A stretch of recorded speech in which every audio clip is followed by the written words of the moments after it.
দেশব্যাপী নদী, নালা, খাল ও জলাধার খনন এবং পুনঃখনন কর্মসূচির উদ্বোধন করেছেন প্রধানমন্ত্রী তারেক রহমান। সোমবার দিনাজপুরের কাহারুল উপজেলার সাহাপাড়া এলাকায় নিজ হাতে কোদাল দিয়ে মাটি কেটে এই কর্মসূচির আনুষ্ঠানিক সূচনা করেন তিনি।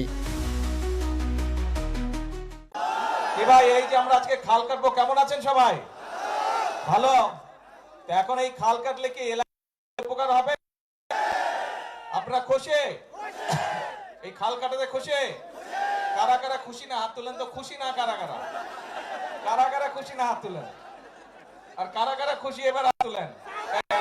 সবগুলা মানুষ খুশি।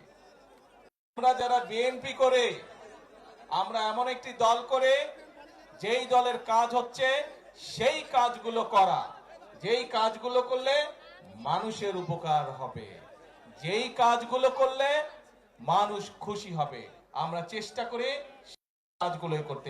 সরকারের নির্বাচনী প্রতিশ্রুতি অনুযায়ী আগামী 5 বছরে সারা দেশে প্রায় 20,000 কিলোমিটার নদী, নালা, খাল ও জলাধার খনন ও পুনঃখননের পরিকল্পনা নেওয়া হয়েছে। প্রথম পর্যায়ে দেশের 53টি জেলায় এই কর্মসূচি বাস্তবায়ন শুরু হচ্ছে।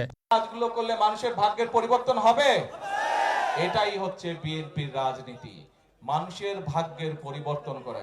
আজকে যে মাসে 5,000 টাকা কামাই করে, আমরা চাই তার আয় রুজিটা আগামী 2-4 বছরের মধ্যে যাতে 5 থেকে ইনশাল্লাহ 10,000 টাকায় পৌঁছে।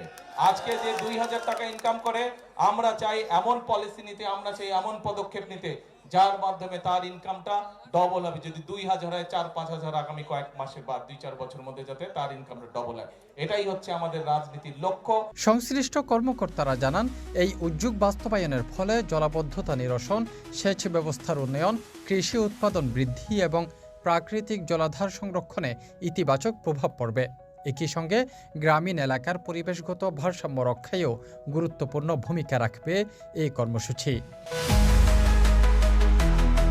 তাফিম আলমগীর, সিটিজি পোস্ট, চট্টগ্রাম।